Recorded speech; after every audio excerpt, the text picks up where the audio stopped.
Hey my guys, இது ஒரு சின்ன மினி விலாக் தான். என்ன விலாக்னா, வெள்ளரி பழம் இருந்தது, அது அப்படியே ஜூஸ் போட்டு குடிக்கலாம் அப்படின்னு சொல்லிட்டு அப்படியே அம்லையும் பிலாலையும் நான் நாகப்பட்டினத்துக்கு கிளப்பி கூட்டிகிட்டு போயிடலான்ட்டு போகிறதுக்கு முன்னாடி ஜூஸ் போட்டு ஆளுக்கு ஒரு டம்ளர் குடிச்சிட்டு போகலான்னு சொல்லிட்டு காலையிலே ஜூஸ் பழம்னு எடுத்தோம். இது வீட்டில் பழுக்க வச்ச பழம் தான். சரின்னு பழு நல்லா கொஞ்சம் பழுத்து இருக்கேன்னு சொல்லிட்டு எடுத்த பழத்தை போட்டு அதில் ஒரு 3 ஸ்பூன் சுகர் போட்டு அதுக்கப்புறம் 1.5 டம்ளர் தண்ணி ஊற்றினேன்.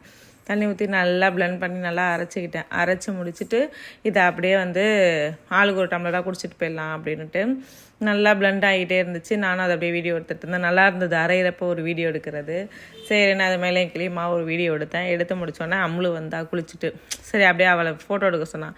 அப்படி லைட்டாக அவளை ஒரு வீடியோ எடுத்துகிட்டு அப்புறம் அந்த ஜூஸை தூக்கி ஒரு பாத்திரத்துக்கு மாற்றி ஆளுக்கு ஒரு கிளாஸாக ஊற்றலான்னு ஊற்றி அம்முளுக்கு கொடுத்தேன். அம்முளுக்கு இந்த டேஸ்ட்டு சுத்தமாக பிடிக்கல, அதனால வேணான்னு சொல்லிட்டு வச்சுட்டா. அதுக்கப்புறம் நாங்கள் நாகப்பட்டினம் கிளம்பி போயாச்சு.